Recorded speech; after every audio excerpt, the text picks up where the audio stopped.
The migrant situation, also another problem. The Biden administration, stamped this one through, the MTA congestion pricing, but we haven't heard anything about what he's going to do about the migrant situation. Yeah.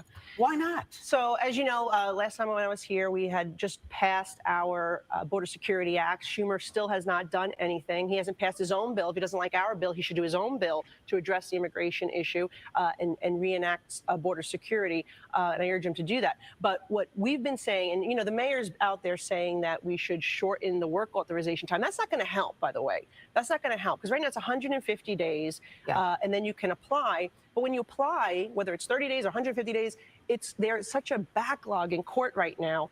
10 years to get a immigration date. You can't say that simply won't help because a lot of these migrants can't work legally. But they won't be able to work because you have a 10-year wait to get a court hearing. So you can apply, but you still have to see a judge. So if you can't see a judge, so right now in Staten Island, people have surpassed that 150-day work period. Wait period, and they still are not getting their work authorization because the courts are jammed. Yeah. What the president has done is inundated our system, and now you have legitimate asylum seekers who are stuck in the system. 2/3 of the people being heard are denied asylum because they don't have a legitimate claim. Those people who are using asylum to circumvent our immigration laws and enter are basically clogging up the system. Let me get your thoughts on the mayor kind of trying to fix this problem with something else, saying that the city now will have a policy to limit the shelter stay for 60 days. This is for male migrants. Is that any way going to kind of alleviate some of the issues that we're seeing? And I think he announced this the same day that the House banned or prohibited the mayor from being able to use schools as shelters. As you know, he was looking, even my alma mater in Staten Island, New York High School, they wanted to use it in the summer as a shelter. What the mayor's doing, though, I don't know, he opened up this floodgate, basically, and I don't know what's going to happen to those because individuals. He's got nowhere to put anybody. But he shouldn't have been putting them in New York City housing at taxpayer expense. He didn't have to. He actually incentivized it by doing it. More people are coming now to New York City as a result. They're coming from other cities. His administration acknowledged that they're coming from Chicago and other places. But that's because we're right offering free shelter. Yes, but he's misinterpreting that law. That right to shelter law, and I've said this 1,000 times, that the mayor should be challenging that law. He's misinterpreting the law. That was meant for homeless New Yorkers. Now, right now, we have more homeless migrants in our shelter system than we do New Yorkers. And you walk down the street and you see our own New Yorkers laying on the streets. That is wrong. And the mayor should have never opened up that floodgate to do this. And all he did was further incentivize the problem. The bottom line is we need Chuck Schumer to pass our bill to secure the border, stop the flow. We need cooperation from this administration. Sadly, House Republicans who support this Border Security Act. And by the way, we introduced a bill to increase the number of visas. Okay, so we can have proper immigration, so people can apply the right way. We haven't seen the Senate do any of this, and that is the problem. It's sad. It's a sad situation. Congresswoman Nicole Malliotakis, we always appreciate you coming on. Good day. Thank you.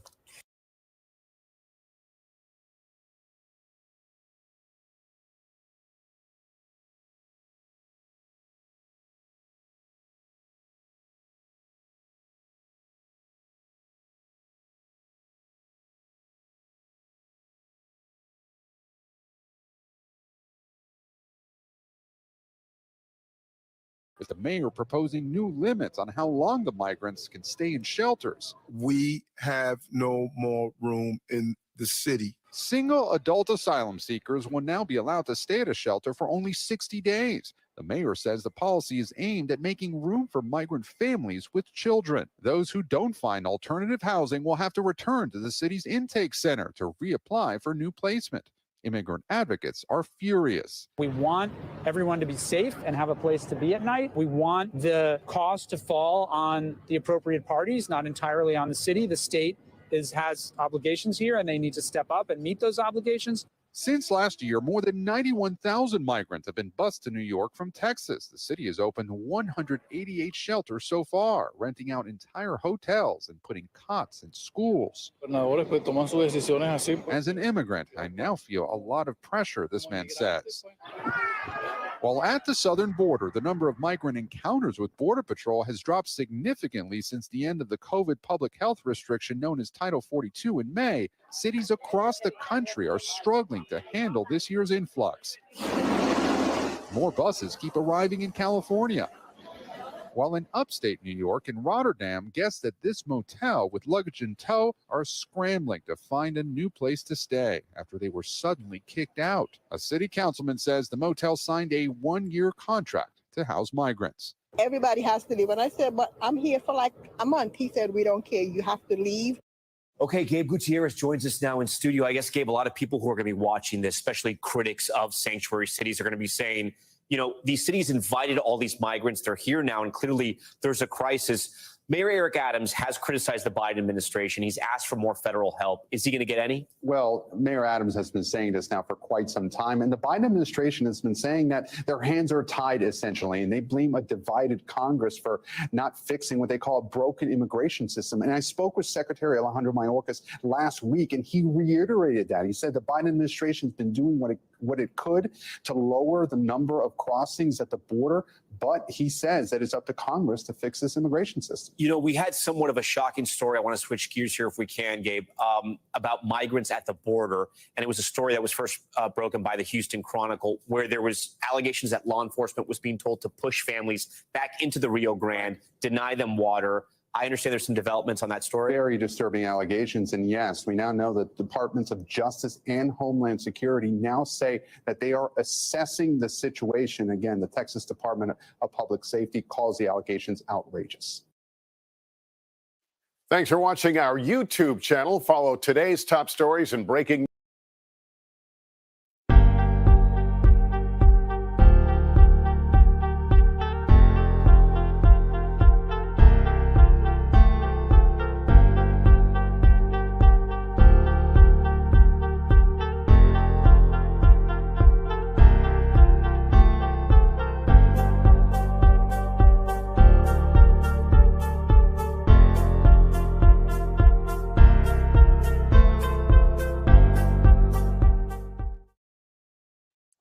Whoever you are, wherever you are, hope you are blessed and doing safe. Ladies and gentlemen, greetings, family.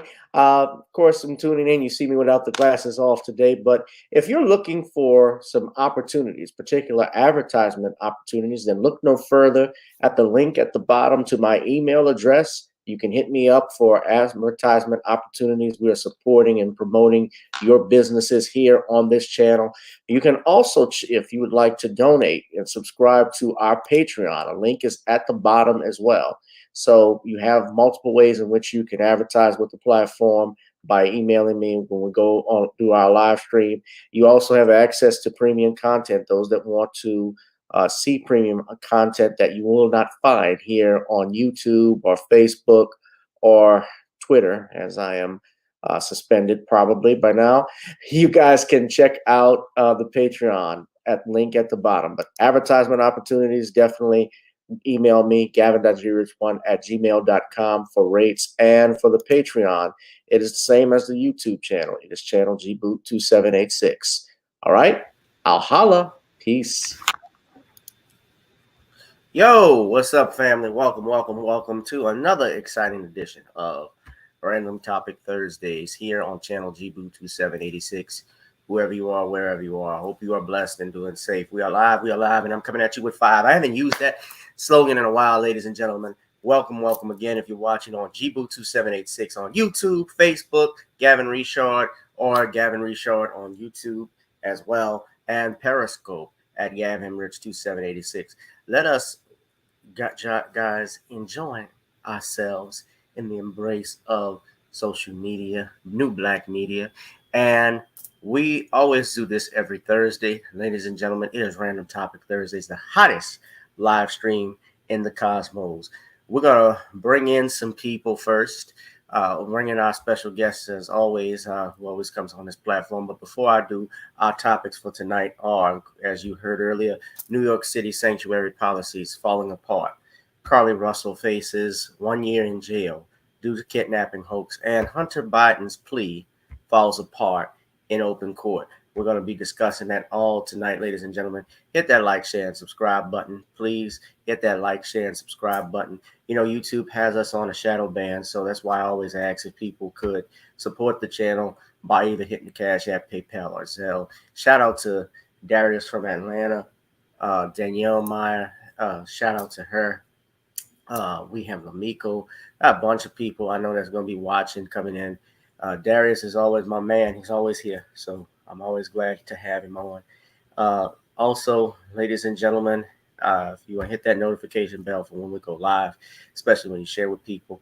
Also, you can go to Amazon right now and order The Commonwealth of Pennsylvania versus William H. Cosby Jr.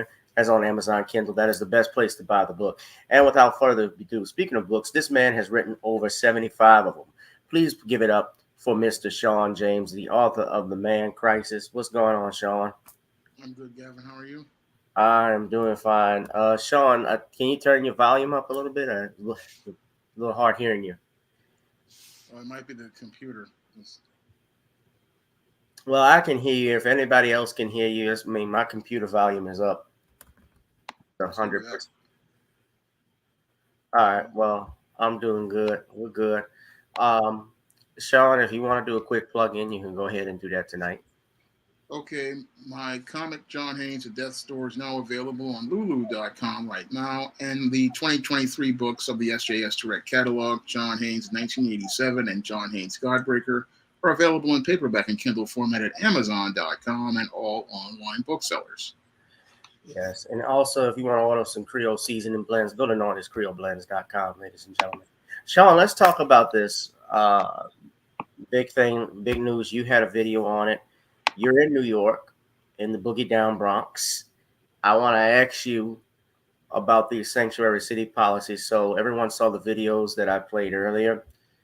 Basically, what the mayor had started to do last year when they had busloads of migrants accepting these illegal immigrants into New York to seek asylum, even to the point, where you have them going into hotels and dorms and so forth, all this stuff going on in New York. And then it got so overcrowded, we have homeless migrants now, not to mention also New York has a homeless population problem already, homeless New Yorkers. And now, as you saw what the Congresswoman was talking about in that first video, how they've gotten preferential treatment over New York City homeless, which was unfair, and how the mayor misinterpreted that law, that policy on sanctuary cities and made New York a sanctuary. Well, now I did a video a couple of months ago featuring him and the new mayor of Chicago, Brad Johnson, and what they were doing and how they prioritize illegal immigrants over everyone else, especially among Black people. And now the chickens are coming home to roost. That is the theme of the show. Chickens coming home to roost, meaning what goes around comes around. As Malcolm X said after John F. Kennedy's assassination, and that's what got him ostracized from the nation. But New York City tells migrants, this is in the New York Times, y'all, no guarantee of finding help here. Mayor Eric Adams announced new shelter rules for some asylum seekers and will begin discouraging migrants at the southern border from coming to New York City. So immediately they will begin discouraging asylum seekers from seeking refuge in New York, distributing flyers at the southern border that warn migrants there is no guarantee they will receive services or shelter. The city's move is a sharp and somewhat unexpected departure from its long-held status as a sanctuary city, as a place that guarantees a right to shelter. As you saw in that press conference, Mayor Adams declared, we have no more room. So as part of its shift in strategy, it will now require single adult migrants to reapply for shelter after 60 days, move that the mayor said was designed to make room for families with children. Mr. Adams said the city would intensify efforts to help the migrants connect with family, friends, or otherwise outside networks, in order to find alternative housing arrangements. Now, let's not forget also a few months ago, Sean, this same mayor was talking about paying New York private residents to house migrants into the city, into their homes, right? And that got a lot of backlash. They were going to pay people for this. We also remember is that Eric Adams was going up against Biden over this policy as well about sending the migrants there. Remember, when it started to get full and too much, he criticized the Biden administration. Am I right? Yeah. So now what he did a year ago when he wanted to make this a sanctuary city, well, it was a sanctuary city, but he fully embraced it and started opening these doors. He's opened this door essentially and let the floodgates come in, to which the point that now New York is underwater. And you have a big crisis in New York. You can see right here, the New York Times points out, homelessness is on the rise, a search for housing, a change of strategy in finding their way. So there is a migrant crisis in this New York City. So, and you have the homeless shelters are filled to capacity up in New York. So, Sean, I know you did a video on this, but give everybody your thoughts on the mayor, his policies, and why you think is failing now, and do you think this is going to hurt the Democrats in 2024? Well, Eric Adams basically wanted to virtue signal to many politicians like Joe Biden on the left with his effort to try to maintain the policies of Bill de Blasio. Now, this whole sanctuary city policy came out from Bill de Blasio before the pandemic, and he was looking to spite Donald Trump by trying to show how New York was going to be very different than the Trump administration, which talked about building a wall to keep migrants out of the country. Now, Bill de Blasio established this whole policy of sanctuary city, and Eric Adams could have easily left that policy on the table and forgot all about it. But instead, and because he wanted to bootlick and gain favor with politicians like Andrew Cuomo, Kathy Hochul, and Joe Biden, he embraced the policy of sanctuary city and thought nothing would come of it at all until Greg Abbott called him on his bluff. Now, Greg Abbott basically called most of these mayors in these blue cities, which came up with this policy of sanctuary city, on their bluff and started busing migrants up to these cities who said that they were going to provide sanctuary for all of these illegal immigrants who had came into the country illegally. And just as Greg Abbott started sending those migrants to New York City, Eric Adams was starting to, at first, try to be proud and hold on to the policy, trying to spite Greg Abbott. But as these migrants started coming in large numbers, he was the first to start buckling under the policy, because as he had to deal with the fiscal cost of trying to take care of all of these migrants and trying to feed, clothe, and house all these individuals, the small percentage that Greg Abbott sent them, only 30,000, was starting to overwhelm New York City's fiscal budget, which was already at a deficit as it was starting the new fiscal year. Now, as it was going on, Eric Adams quickly found himself to be overwhelmed, trying to care for all of these individuals and trying to provide them with services. And he thought he had a covert contract, whereas he thought if he took care of these individuals, Governor Kathy Hochul and Joe Biden would step in and help, but he got no help at all, and eventually wound up becoming fiscally overwhelmed, with his budget basically becoming so overtaxed that he had to actually cut services for individuals in cities, and had to cut the city budget exponentially, and even had to lay off some workers as a result of having to care for so many migrants. And as he was trying to take care of these migrants, he still was looking to get brownie points with Joe Biden and Kathy Hochul. But what happened was he got no brownie points, because eventually he just wound up becoming overburdened, getting no fiscal support from the state, getting no fiscal support from the federal government. And then as he was starting to get overwhelmed, what happened to him was he started trying to call out Joe Biden for the lack of support. And he also tried to call out Kathy Hochul to a point for the lack of support.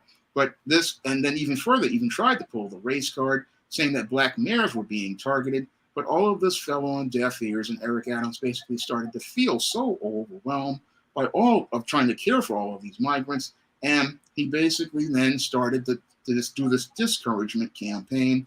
And I could see where this was going in the first place, because all of this was really a bunch of politicians' mouths writing a bunch of checks that the behinds couldn't cash. But Eric Adams thought he was going to come out and be some sort of hero, and was going to get brownie points with Joe Biden, and hopefully possibly a cabinet position in the second term if he went out here bootlicking. But the only thing he got was absolutely nothing at the end of the day. Now, this whole migrant situation has destroyed the quality of life here in New York, because it has doubled and even quadrupled the homeless population. And even worse, as the migrants were given priority, they were getting all of the services, and many New Yorkers who were homeless for years were put to the back of the line. And even worse, our veterans were put to the back of the line, which is the ultimate disrespect in Eric Adams' plan to go out here and get brownie points with Kathy Hochul and Joe Biden. And the whole thing is basically blown up into a disaster.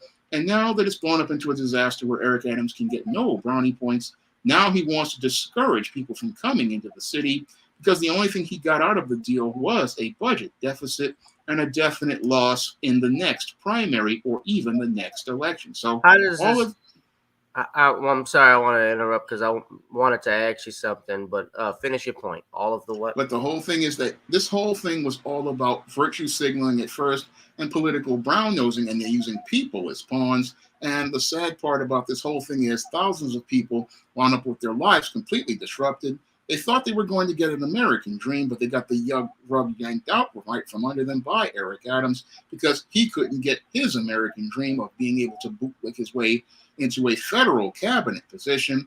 And the Biden of Brooklyn has pulled one of the biggest screw jobs on all of these migrants and New Yorkers. So everybody wound up losing. And Eric Adams may be the one who may wind up losing the next election because in his gambit to try to bootlick and brown nose, all he did was make New York less safer, made the quality of life in New York even worse, and he's basically held on to a failed policy of sanctuary city, which is now proven to be a complete failure. I mean, Greg Abbott basically proved his point with this whole small number of migrants that New York City's whole theory of sanctuary city is a complete failure, and we only got a less than a half, even a tenth of a percentage of what Texas deals with every day, and New York City basically crumbled under its weight and showed us that the whole concept of sanctuary city is not feasible, not sustainable, and is something that is just an unmitigated disaster.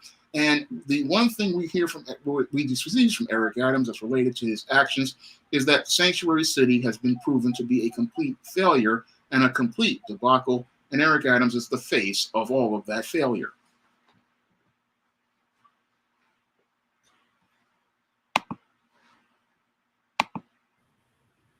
Oh, we're back? Yeah. Yeah, you were saying it was a complete debacle? Yeah, it's a complete debacle, and Eric Adams is the face of the failure. How is the impact? Let me ask you something, especially living in New York. How has it impacted you in particular, Sean? It's made it where it's hard to get around. I mean, the quality of life is really bad because it's just like the city is dirtier. I mean, you've got a lot of people just out here who are not able to get services like they should. I mean, homeless people who are New Yorkers can't get the services they need. And you've got all these migrants here who have no education and no anything at all. And again, these people are just, they're here. They can't really get any services. And they're just in here and they're just basically drifting in limbo.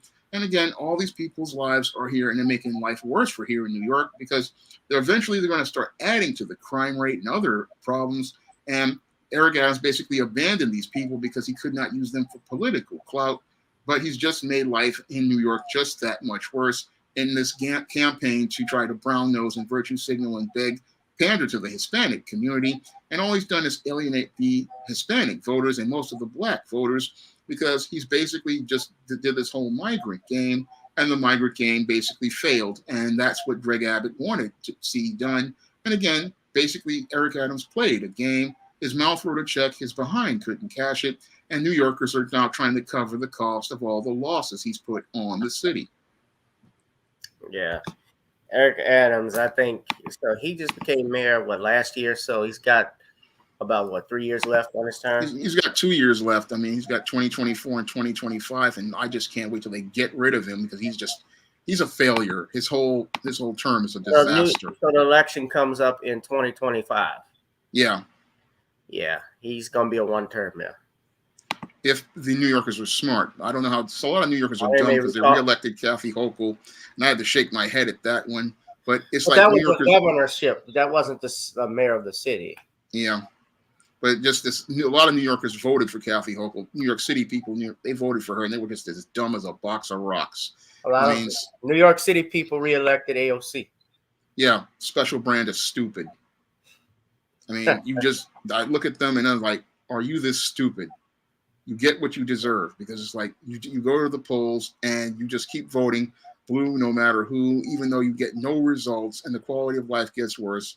And I have to wonder, are these, because I've seen this in the 80s, and I mean, they just kept voting for Ed Koch and David Dinkins, and it took the city hitting rock bottom for them to finally put in Rudy Giuliani. And again, New Yorkers are a special brand of stupid in some cases as related to their voting patterns. And the voting in of Eric Adams, it was just the stupidest thing they've ever done since the time they elected David Dinkins and Ed Koch. Yeah. Hit that like, share, and subscribe button, guys. Hit that like, share, and subscribe button. How I'm doing? Ed Koch was the one that would always say, how I'm doing? I'm doing. As he was running the city straight into the ground. Yeah.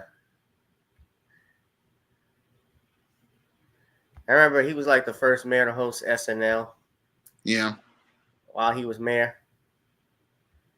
And Eddie Murphy criticized. It was a sketch I remember when Eddie Murphy said, your city sucks, and he jumped off the building.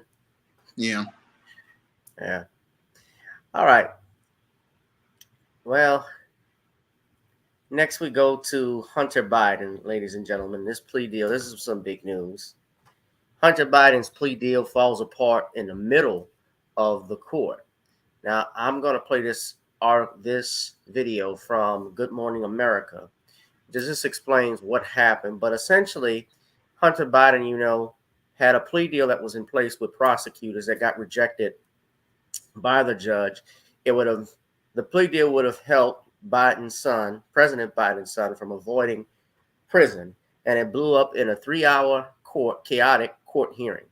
Judge Marilyn Norica rejected Biden's plea deal on tax charges and ensures that legal issues will continue to shadow Biden, just as Republicans on Capitol Hill are turning up the heat and investigating him and his father. This is from Axios.com. I'm going to play the article and the video, and I'm going to show the article. And I'm also going to show you a copy of the proposed plea deal that they had. So basically, I believe they were trying to go for like a blanket immunity thing that would have kept him out of jail, kept him from getting trouble from any future charges, because it's a tax fraud case, and I believe it's also there was a weapons charge, if I'm not mistaken, right?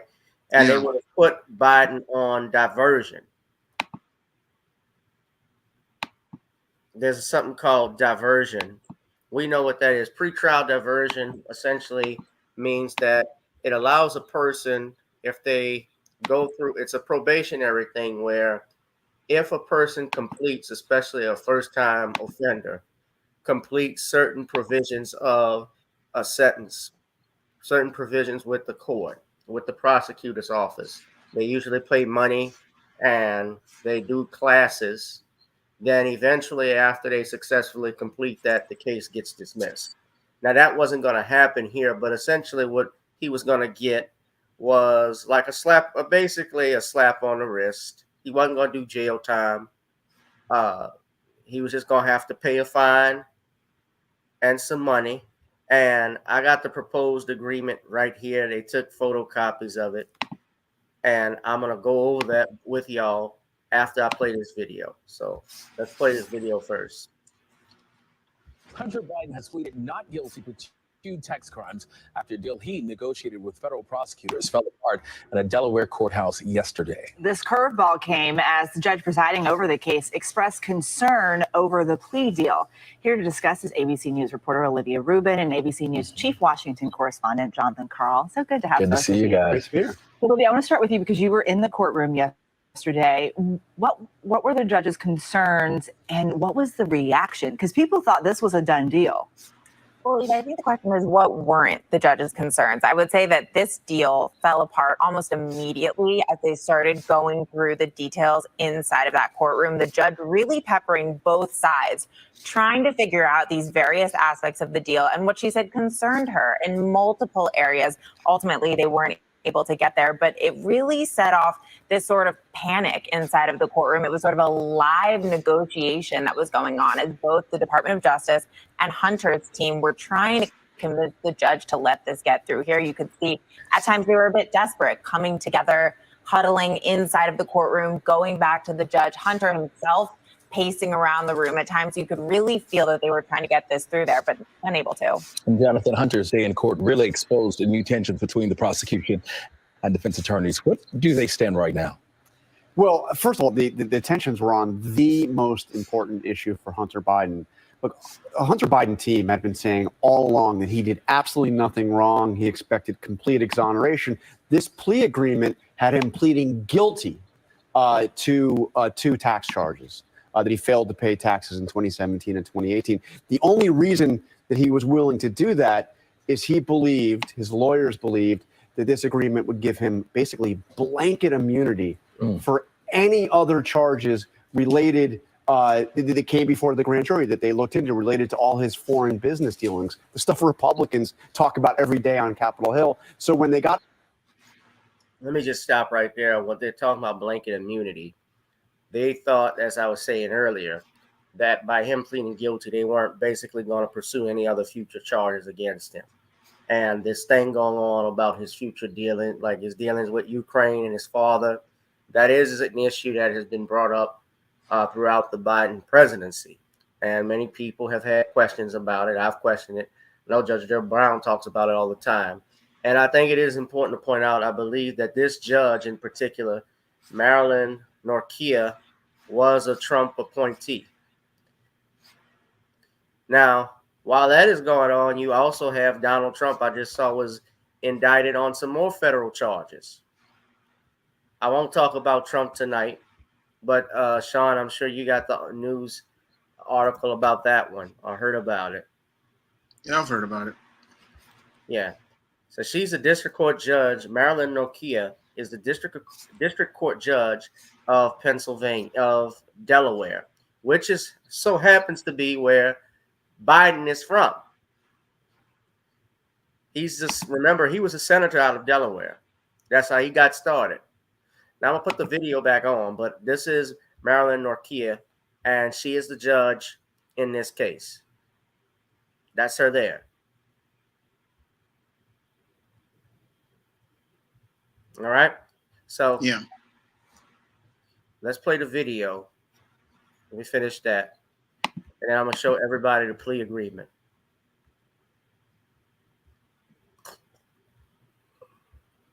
Before the judge, it became clear that there really wasn't an agreement on it. As far as Hunter and his legal team were concerned, his investigation was over, and he had immunity for anything related to any of this stuff. As far as the prosecution was concerned, the investigation was ongoing, and there was very limited immunity. Now, by the end of the day, they did get closer, and they agreed, the two parties, to immunity to anything related to tax charges for the years in question. But the judge, by that point, was not ready to take any of it.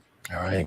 Olivia, I'm curious what this means for this charge and for other charges. I mean, there's a lot of details that have now come out as all of this has come to light. And I think most important, as sort of Don just laid out there, is that this investigation still is ongoing. And that's exactly what the judge was asking the prosecutors in the courtroom. She said, what's the immunity? And are you guys still investigating? And you could sort of see Hunter's attorney perk up when the prosecutor says, yes, we are still investigating. And the judge is pushing, saying, well, what are you guys looking at?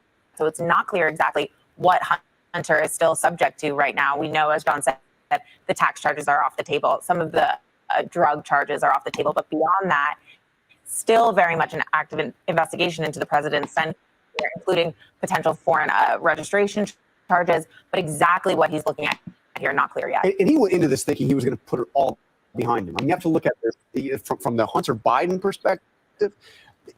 5 years they've been investigating him. 5 years. All the stuff you've been hearing about, his work for the Ukrainian energy company, his work for the Chinese energy conglomerate, the money that he got from Romanian interest. He thought that this was all going to be put beside him when this was done, and instead that blew up. He knew the Republicans would still be doing it politically, but he believed that as a legal matter, he was going to be bulletproof. And Jonathan, the judge presided over this case is a Trump appointee. What more do we know about her? Well, first of all, it's technically correct. She was appointed. She was nominated by Donald Trump, but she's not a Trump judge. The way the district courts judges are appointed in this country is home state senators have great sway.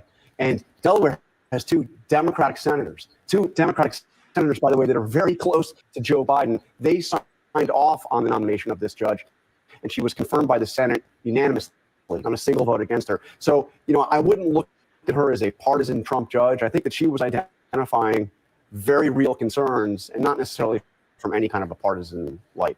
All right, ABC News Chief Washington correspondent Jonathan Karl and ABC News reporter Olivia Rubin. Thanks to both of you. We appreciate it. Thanks, guys. All right. So let me put up the plea agreement that was proposed. You can get this on Politico. This is the agreement, Sean. So this is a memorandum of a plea agreement between David Weiss, the United States Attorney for the District of Delaware, and the defendant, Robert Hunter Biden, button him up. Biden through his attorney, Christopher Clark. The following agreement was entered and the defendant waived any challenge to the venue.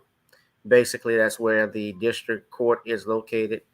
He understands the maximum penalties on counts 1 and 2, which were 12 months of imprisonment, a $100,000 fine, or twice the gross gain or loss from offense, which is whichever is greater, 1 year of supervised release, restitution, a $25 special assessment, and the cost of prosecution, which the parties stipulate to be zero, because this was a first trial setting. The defendant understands if there was a trial regard to counts 1 and 2, the government would have to prove the following elements beyond a reasonable doubt: that the defendant has a duty to pay a tax, tax was not paid and required by law, and he failed to pay. The failure to pay was willful, and he admits to the guilt of each of the above described elements of counts 1 and 2. So he was going to plead to that. I'm not going to go ahead and read all of it because it's a big memorandum, but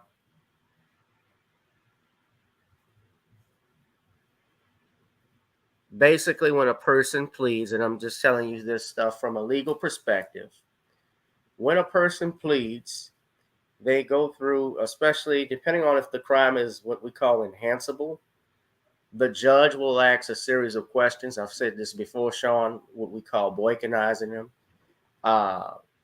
And it depends on the type of offense. I'm not quite familiar with federal prosecution, what they would do with this. I don't think necessarily would fall under that, but obviously a judge, whenever there's a plea agreement, a judge has a right to accept it or not. That happens. Typically, 90% of the time, they don't interfere with it. It depends on what type of crime it is. But basically, he thought and was under the impression that this was blanket immunity, that he was not going to be prosecuted again, and that was not the case.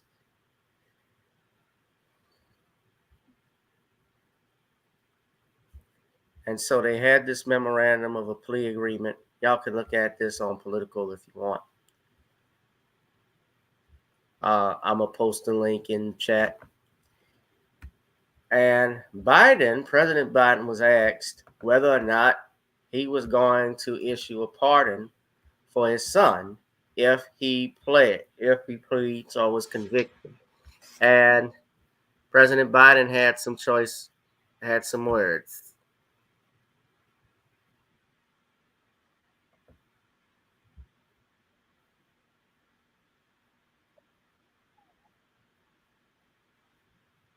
So thank you. Appreciate it. And I want to thank my team for the work they're doing too to combat extreme heat and other historic weather emergencies that we're seeing all across the country. We are making progress, but as you heard today, we have a lot more work to do. I look forward to working with not just these two wonderful mayors, but officials all across on the front lines and local officials. Local officials are where the rubber meets the road, no pun intended. It really matters. We're committed to getting you what you need to keep your community safe, because no one knows what you need more for your communities than you guys. And so thank you. And I mean it. Don't hesitate to contact any of the departments standing behind me. We have some of the funds. We're working. We're going to get more. And I think we can make a difference. So thank you both. And as my mother would say, God love you. Thanks. See y'all.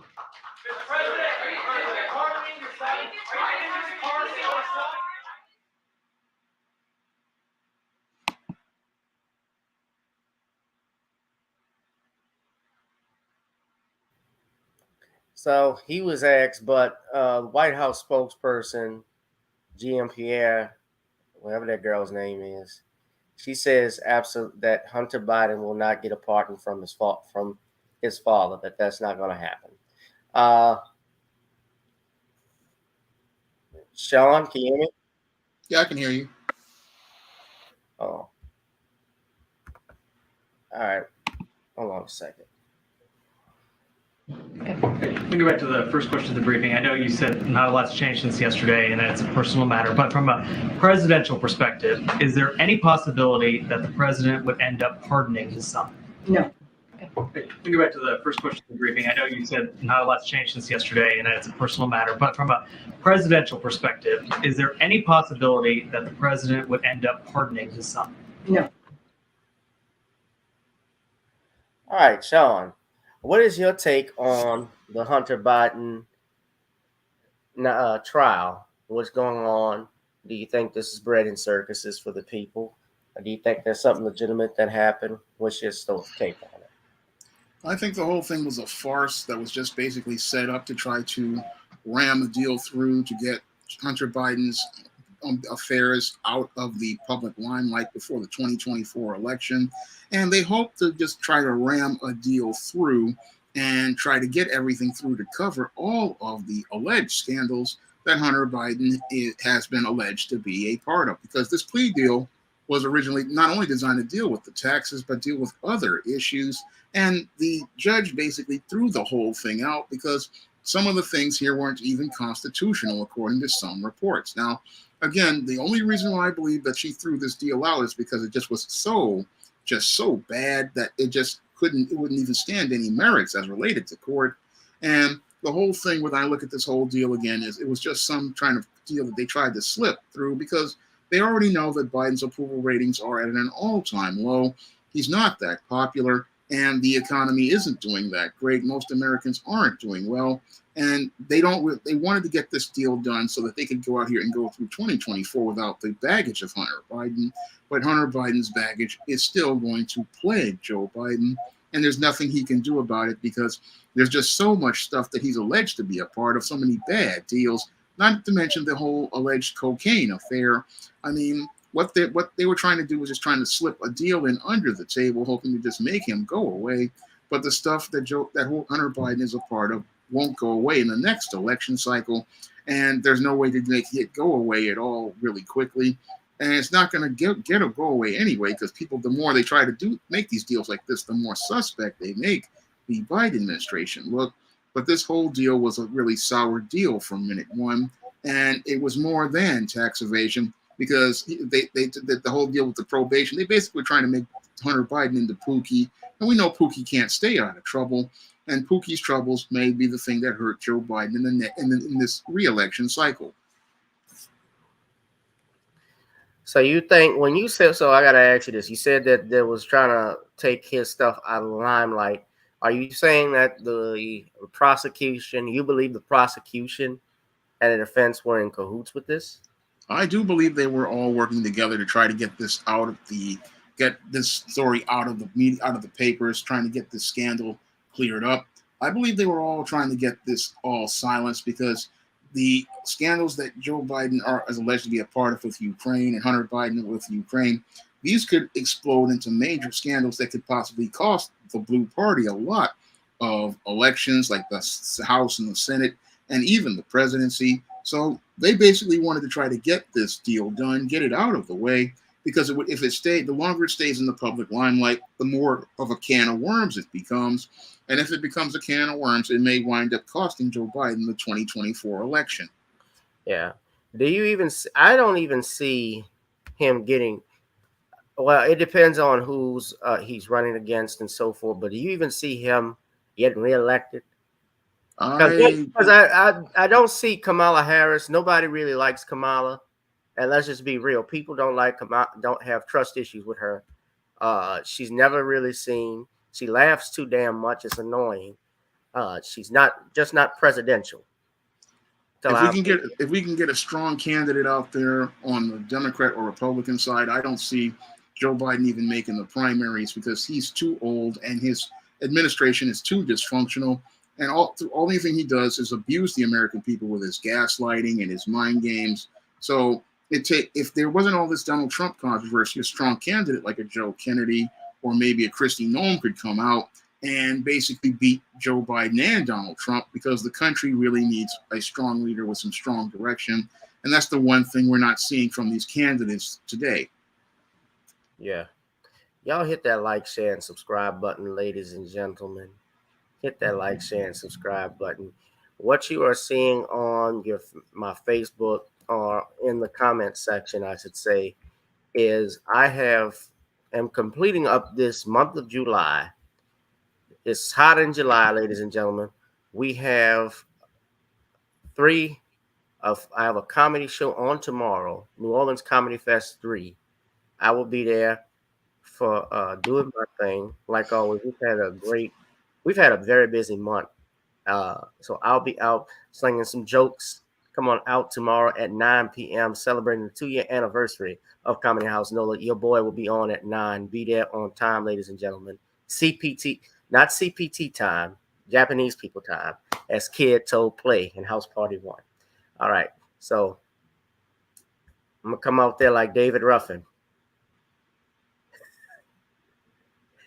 I'm David Ruffin, and these are my curtains. Come on out. So you can get your tickets on ShowSlinger. I got the link in the comment section for y'all. All right, so it's going to be a great one. So yeah, I don't think it's going to happen. I don't know if I'm going to be president. I got enough stress on me.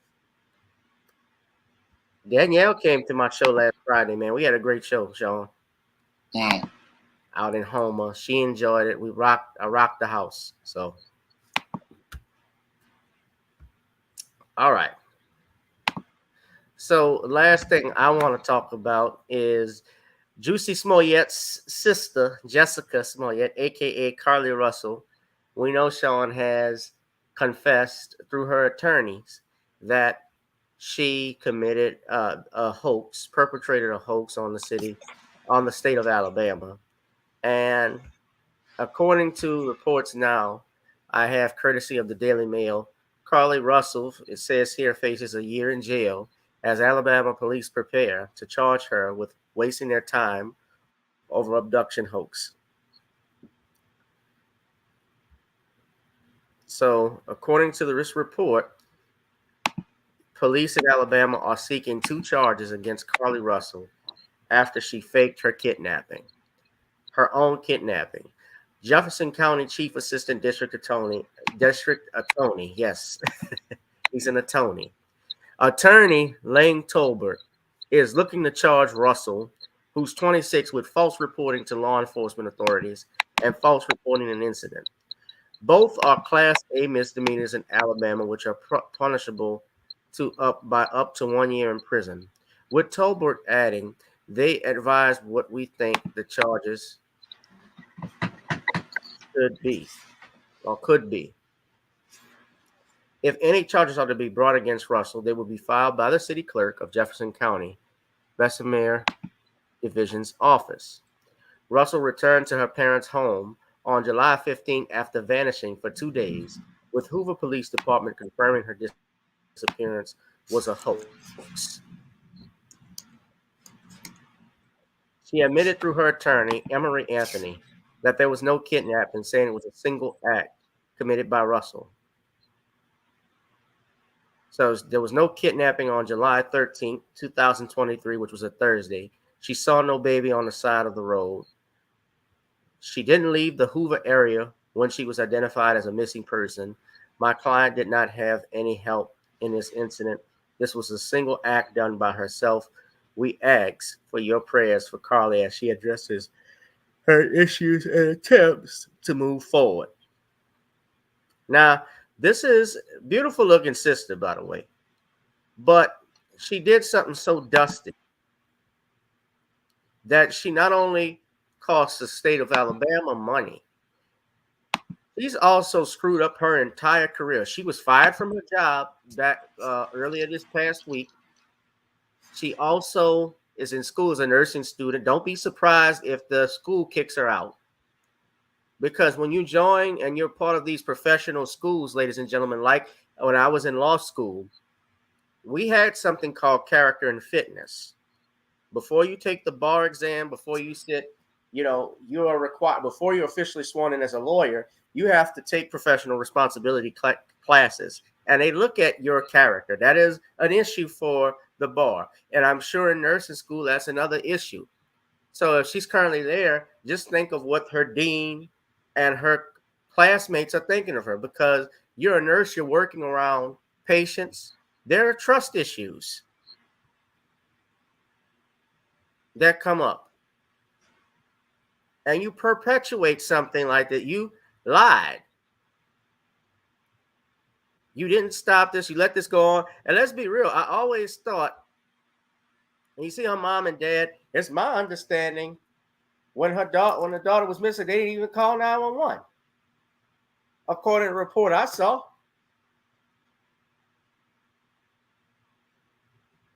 They better pray they're not part of this. The dad, just look at his face. Remember, we talked about this last week, Sean. Look at his face. He knows something. He knew this was bullshit. Yep. He wasn't saying nothing.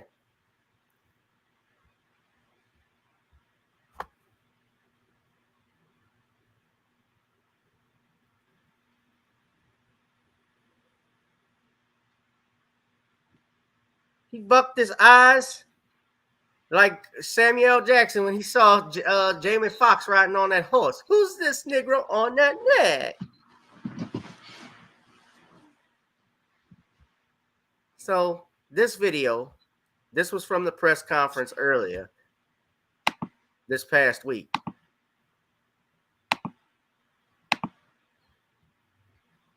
The hell is this? She's an AKA.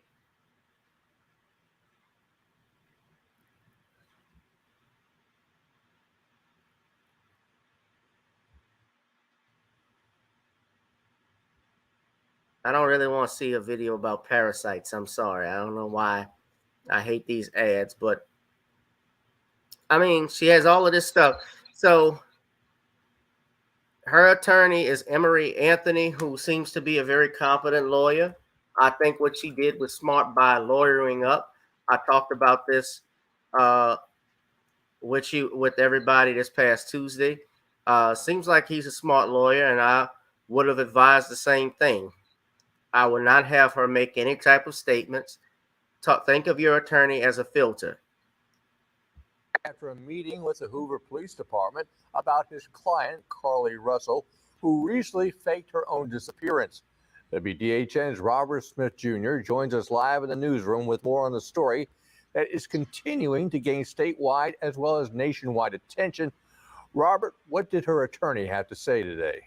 Yeah, hey, Mike, Russell's attorney did confirm that he expects charges to be filed against his client for faking her own disappearance. Now, this morning, Emory Anthony met with the Hoover Police Chief, Nick Durzis, about his client, Carlee Russell. This comes after a press conference on yesterday when Chief Durzis read a statement from her attorney, Anthony, stating that the 25-year-old nursing student was not abducted along the highway of I-459 in Hoover the night of July 13th, and she did not see a child walking along the interstate. Today, the meeting with the police department was short and a productive one.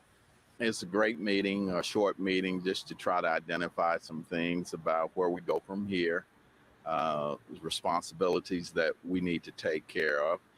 But it was a great meeting, and I want to commend the Hoover Police Department and the Chief of Police for their action and how they have handled everything. So hopefully we can get to the end game, as they say, of this particular thing.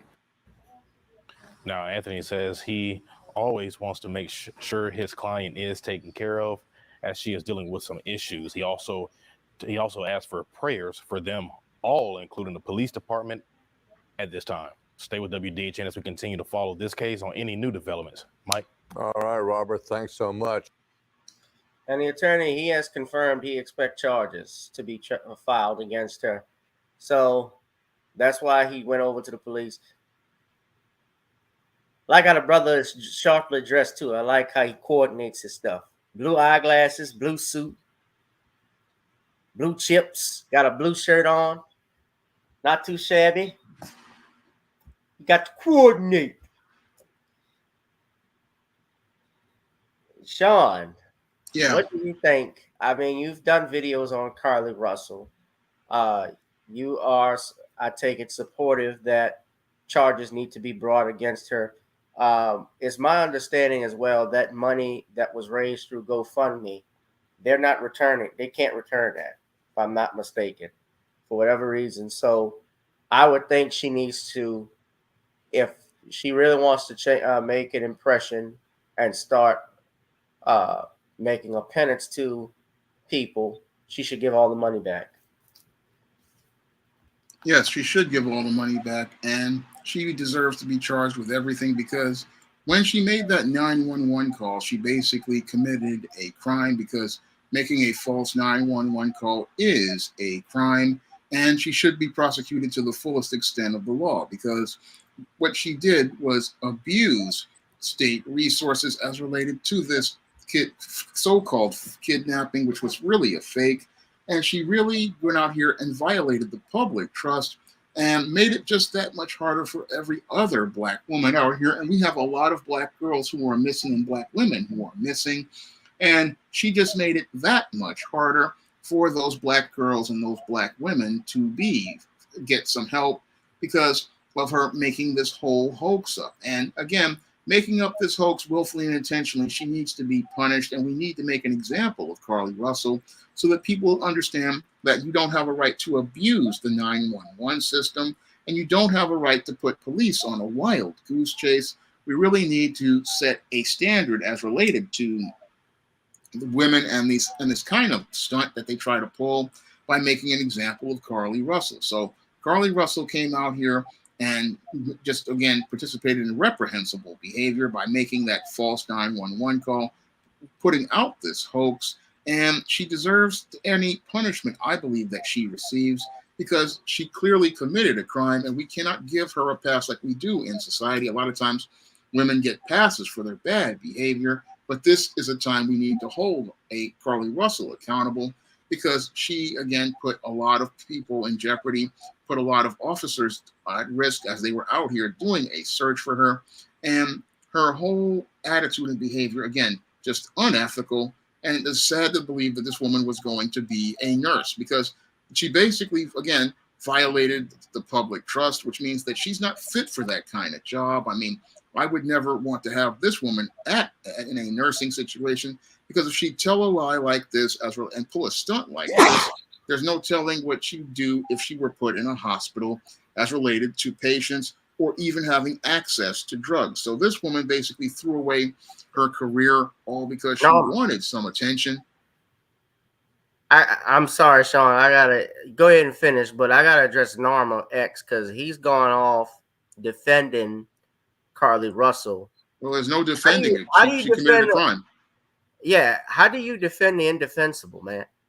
I know we try to be on code with stuff, but when you have a woman lying about something like this, especially when we're talking about how Black women are having a hard time being believed, that is treasonous.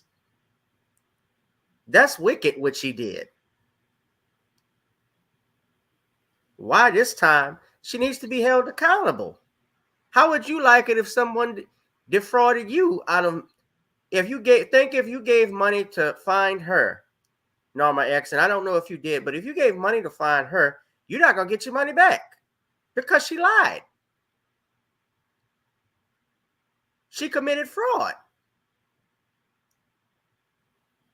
We can't support just because somebody's Black, and I know we try to say, well, white women have lied. No, wrong is wrong.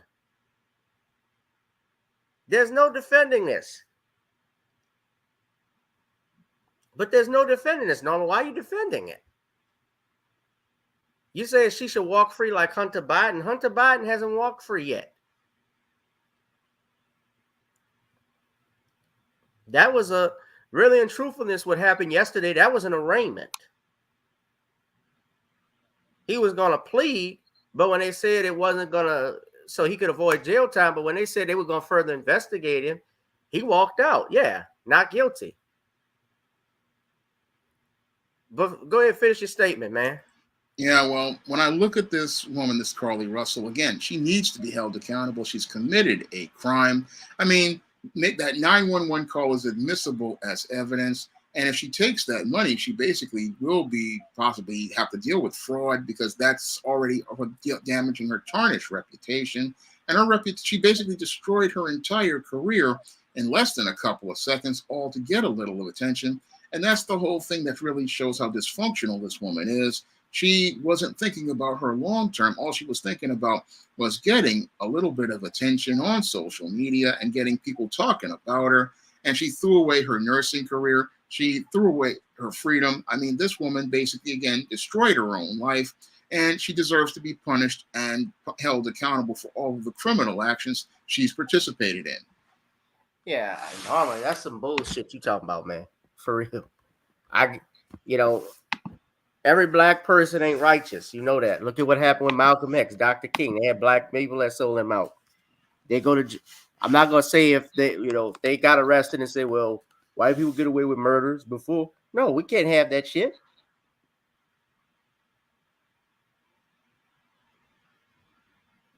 Somebody breaking your home that look like you, hold you up at gunpoint. Would you get up there and say on the witness stand, I didn't know that was him, just because he looks like you? He got your same skin tones. All of us aren't righteous. We know that. She costs money, and guess what? It was black people that, black people that live up in that county paid for that also. Do I think she should be am I one of those who think that she should never ever have a chance to redeem herself, that she's the lowest of the low, that she should ever? No, I don't believe that, but she's got to pay for this. But brother, your point is not making any sense. You're saying there are double standards on race, two law systems. The point is she lied. I would say the same thing if it was a white woman. We went on that when that woman called 911 on the bird watcher up in New York. She got off with a slap in the wrist, but the reason she got off was because the man didn't want to press charges.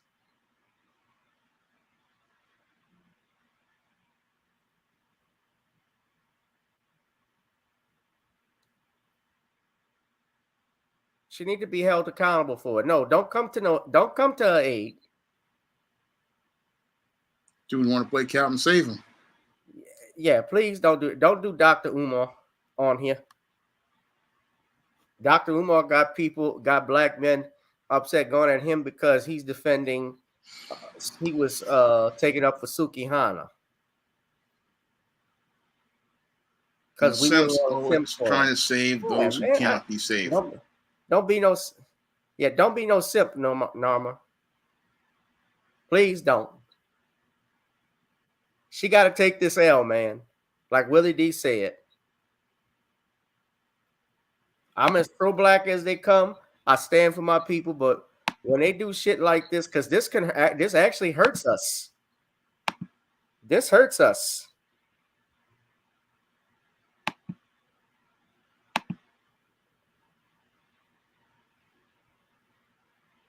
Think of the black women who report rape and kidnappings now, how hard that's going to be on them. Do you think that's going to have an impact? It's going to really make it harder for a lot of those young black women and black girls out here.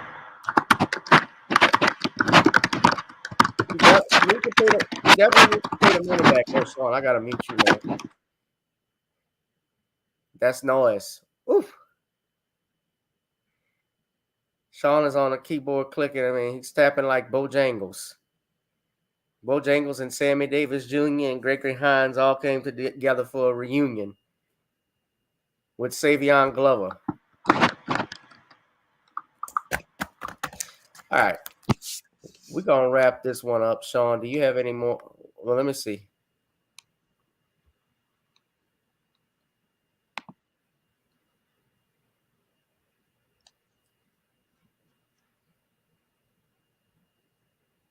You want to answer him, Sean?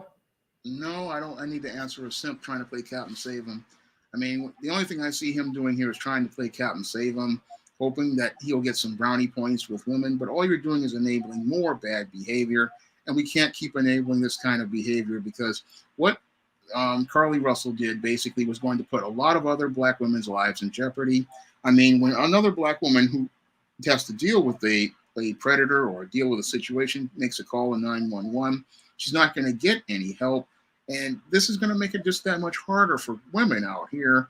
And this whole case, there's no defending her indefensible behaviors. It's unethical to go out here and fake your kidnapping. It's just unethical all around, and there's no way you can excuse that kind of behavior. Norma, do you think what she did was wrong?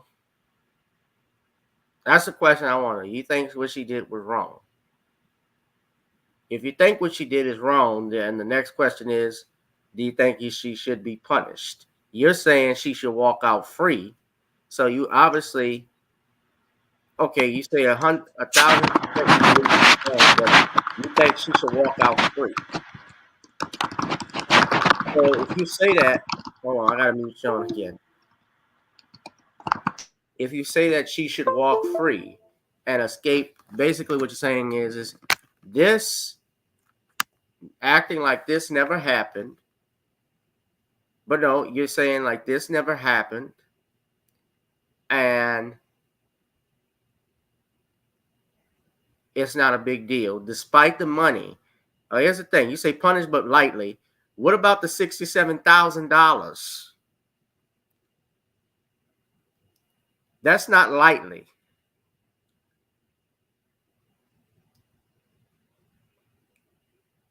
And understand something too.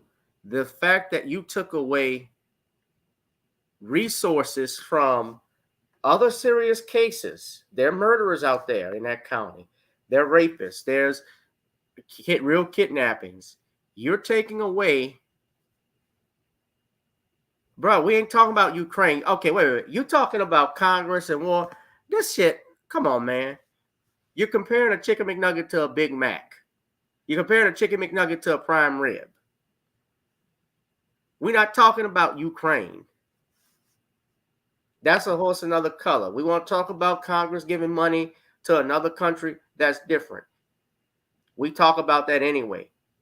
I'm talking about her actions. See, that deflection stuff, that doesn't negate what somebody does. That's like when somebody does something wrong, doesn't justify and give you a right to do the same thing just because other people have gotten who look like us get away with it. Because we know then, if you know that it's wrong, and you should also know, especially being a black person, that if this white person got a slap on the wrist, you know they're going to go for the electric chair on you, which is even more reason not to do that. You see, when mama tells you, when you were a kid and your mom told you don't play outside, and all the friends were playing outside, but you went out anyway, and your mom comes home and mom punishes you, you'll be saying, well, mama, they were getting away with it too. They were outside. Mama's going to say, well, you know what? I'm not their mother. They're not my responsibility. I'm talking about what you did.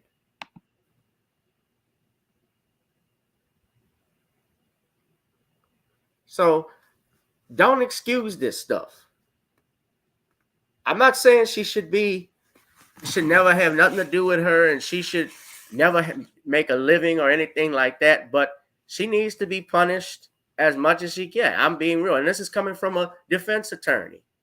Barring some mental issues that I don't know of, and they said they're saying she's gone through something. I don't know what make her go through that and fake all this stuff that she went through for the last couple of days. If it was over a man or a boyfriend cheating on her, break up with the mug. You saw how good looking she was. She could get any man she wants. She could get another man.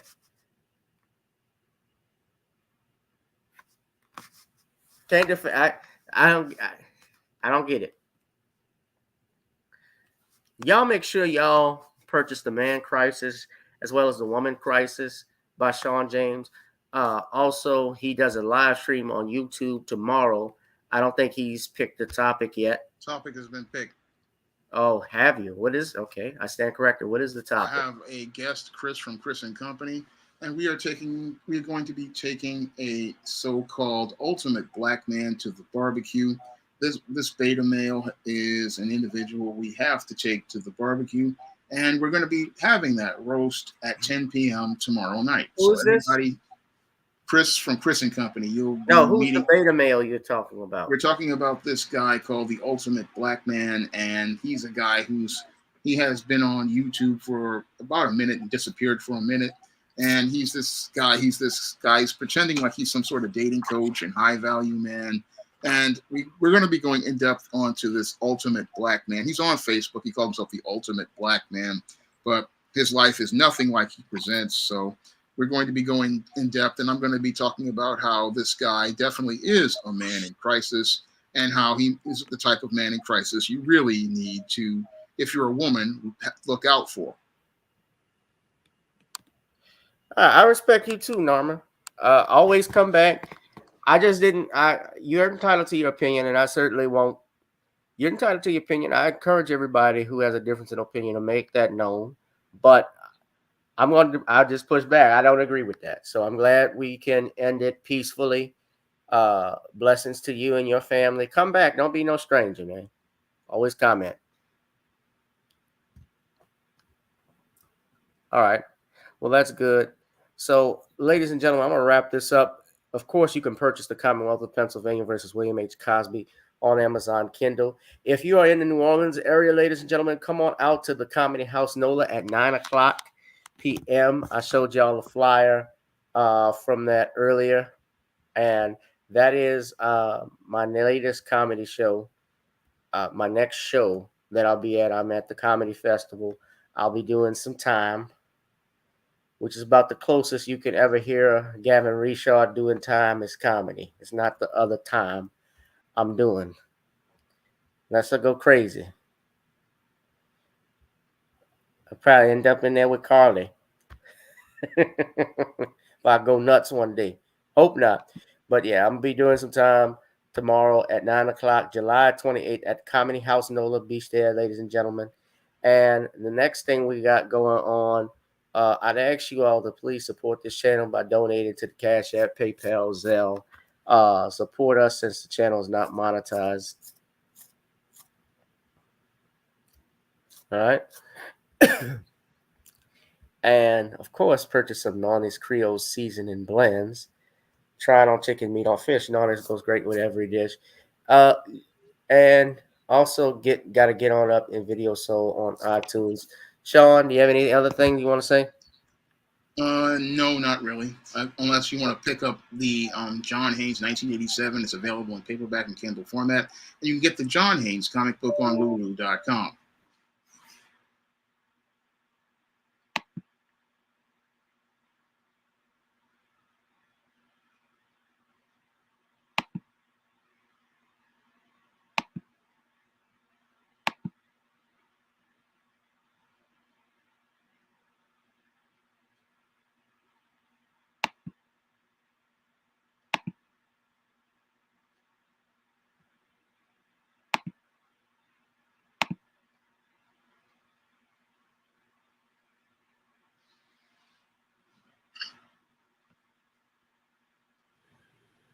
All right, I don't know what the hell happened.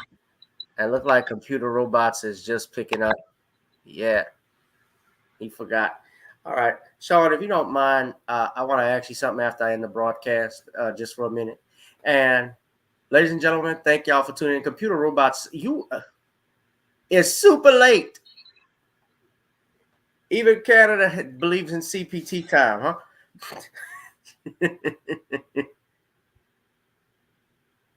What's going on, Computer Robots? Derek Bailey, man, it's a pleasure to see you. Lamiko, Norma X, Danielle Meyer, Darius from Atlanta. Darius, I was looking for you up in Atlanta, man. I didn't see you. Tyrone Richardson. Ronnie, I'm sorry, Richardson. It's good to see you. And all people, if I didn't name you, it's my head, not my heart. Salute to Brother Bernard. I hadn't talked to him in a while. Hope he's doing fine. Hope you're doing good. DeAndre, I hope to see you tomorrow if you can. All right. So, this has been a great live edition. Computer Robots, just check the repeat. All right. We're going to wrap this up, ladies and gentlemen. I will see you all in the next one. Peace and blessings. I'll holla. Peace out, guys.